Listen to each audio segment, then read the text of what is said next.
Per la prima volta in Veneto, l'evento internazionale che ha fatto incontrare gli imprenditori con gli esperti di business di Spagna, Messico, Brasile e Stati Uniti.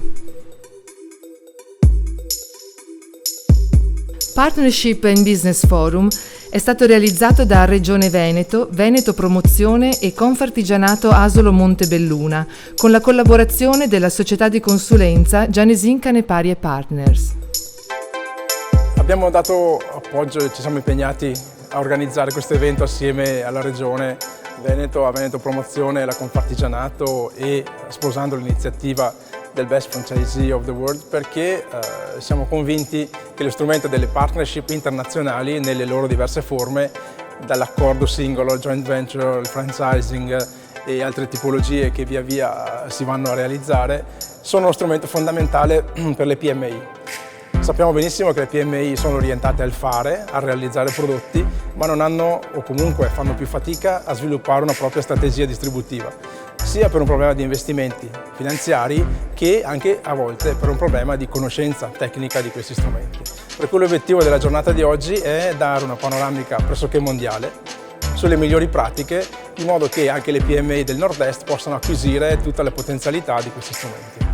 Credo che sia importante il convegno di questa mattina che ospitiamo qui in Fornace, presso la Fornace di Innovazione, ed è importante per le nostre imprese artigiane, per le piccole e medie imprese in generale, per l'approccio ai mercati esteri. Approccio ai mercati esteri che deve essere fatto con un operatore, con un consulente affidabile che conosca il mercato, onde evitare la logica del fai da te che può far molto male alle nostre imprese o a chi si approccia a questi mercati esteri.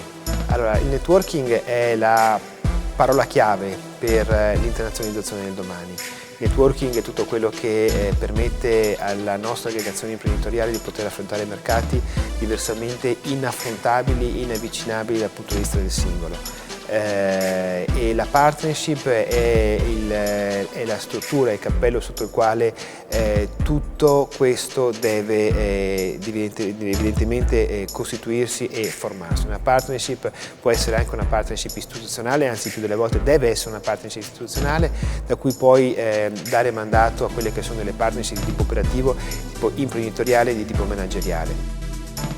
Il franchising contribuisce per circa il 40% al PIL mondiale e oltre 20 milioni di persone lavorano con questa metodologia. Esistono ampi margini di sviluppo per questo approccio commerciale anche come strategia di sviluppo sui mercati internazionali.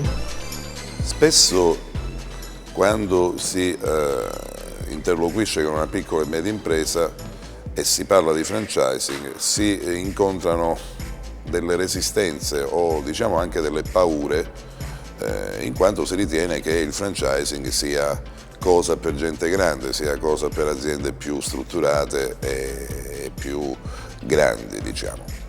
Oggi però in verità in giro per il mondo quello che manca sono probabilmente le idee innovative, e le idee e la creatività non sono necessariamente appannaggio delle grandi imprese, anzi è chiaro che in un processo di sviluppo di un'iniziativa in franchising c'è bisogno di essere correttamente assistiti, c'è bisogno di considerare questo tipo di approccio evidentemente con tutte le attenzioni che un processo organizzato e strutturato deve avere.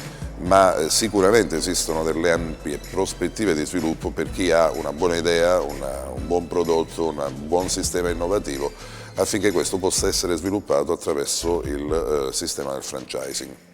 Allora, il franchising è un bellissimo sistema per creare rete e per condividere il successo. Un gruppo di partite IVE unite con uno stesso logo, con uno stesso marchio, con un stesso sistema operativo per distribuzione in Italia, ma soprattutto all'estero. Questa è la grande sfida e questa è la bellezza del franchising.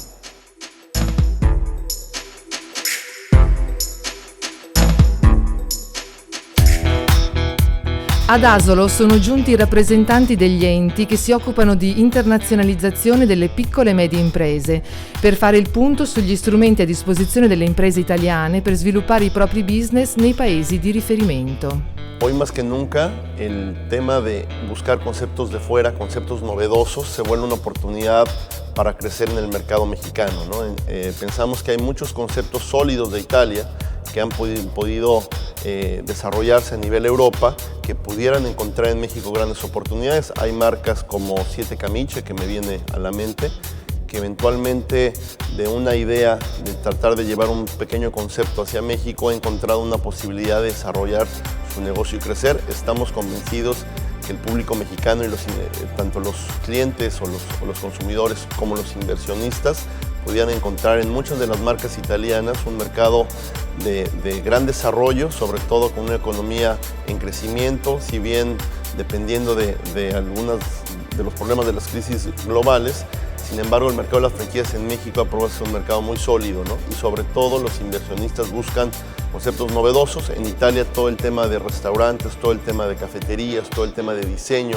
Pensamos que tanto de moda como de artículos diversos pudiera encontrar en México un mercado muy atractivo y que sin duda una posibilidad de crecer y desarrollar, como dije, en el mercado local con más de 120 millones de habitantes, pero al mismo tiempo también con una visión global de poder desarrollar una región desde el punto de vista de otros países en Centroamérica, Sudamérica, inclusive con algunas marcas probablemente en los Estados Unidos. My name is Eric Cavalieri. I'm from Brazilian Association of Franchise, and this is my third time here in Italy, and what I see here is a little bit different that we have in Brazil. In Brazil, we have one association very strong in franchise, and in Italy, we have like 5 different ones. And one thing we see is if the franchise has only one voice, is a lot better. In Brazil, our association is bringing the franchisees together to help and make all our segment very strong. Negli Stati Uniti oggi il franchising è molto conosciuto per il cibo, il 50% delle persone che cercano il franchising cercano il cibo, però parecchi marchi si sono sviluppati nel senso di cercare di sviluppare il loro sistema, che anche siano dei servizi come il caso di Visiting Angels, che è servizio alla terza età, dove provvediamo servizi agli anziani con 540 affiliati. Ormai la Visiting Angel, solo per dare dei numeri ad esempio, è diventato aggiudicato il terzo marchio di tutti i franchising nordamericani più diciamo riconosciuto dai suoi affiliati. I've been involved in franchising for 28 years in the United States, and over those years we've seen a lot of changes. Some of those changes that are making a large impact on business in franchising in the United States right now is the trend of multi-unit franchising. There are nearly 800,000 multi-unit or franchise units in the United States, and half of those are owned by 10,000 people. So 400,000 of the 800,000 are owned by multi-unit operators, and they make a large impact on franchising as a whole.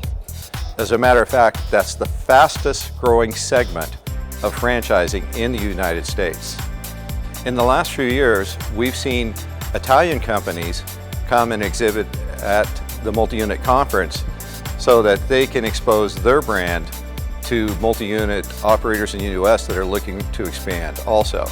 And several of those, including coffee companies, have been very successful at getting their brands established.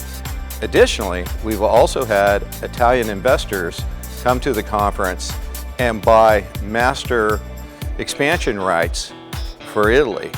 Just recently, one of our large franchisors in the United States sold a master deal to a group out of Milan. En España, el número de enseñas son de 1.200 marcas franquiciadoras. De estas 1.200, el 80% son de origen español y el 20% son de origen extranjero. Estos datos dicen de la madurez del mercado nacional en estos momentos frente al mercado exterior. Posibilidades hay muchas, y habla de un mercado abierto a marcas extranjeras que quieran llegar a España. Con ello, estos indicadores de 80-20 se pueden modificar y puede haber un 30-70, 40-60, pero lo importante es que el sistema del franchising vaya creciendo de una manera importante y con conceptos de distintos países. Jornadas como la de hoy, que son muy importantes para el sistema, hablan de poder demostrar al mundo, en este caso en Asolo, el concepto de la franquicia española como la de otros países, para que se conozca, porque creo que del conocimiento puede venir el éxito.